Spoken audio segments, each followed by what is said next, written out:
Hello, আসসালামু আলাইকুম। সবাইকে ঈদ মুবারক। কেমন আছেন? তো আছি মালয়েশিয়াতে, এই প্রথম দেশের বাইরে ঈদ, তাও কুরবানির ঈদ। তো আমাদের দেশে যেমন কুরবানি ঈদে সকাল থেকে গরু নিয়ে ব্যস্ত হয়ে যায় সবাই। তো এখানে কিন্তু এরকম না। এখানে একটা নির্দিষ্ট স্থান থাকে, কোনো মাঠে না, কোনো বাড়ির সামনে না, বা কোথাও না। হ্যাঁ, নির্দিষ্ট স্থান থাকে, সেখানে দেখা যায় যে কুরবানির ব্যবস্থা করা হয়। তো এখানে মসজিদে বা যে কোনো জায়গায় আর কি এরকম। তো এখানে বেশিরভাগই মসজিদের জায়গা থাকে বা মাঠ থাকে, ওইখানে কুরবানি দিয়ে ওইখান থেকেই গোস্ত সব কিছু আলাদা আলাদা করে করা হয়।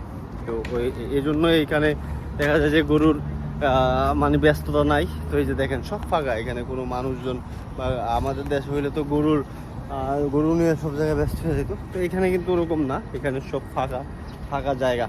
তো সবাইকে ধন্যবাদ।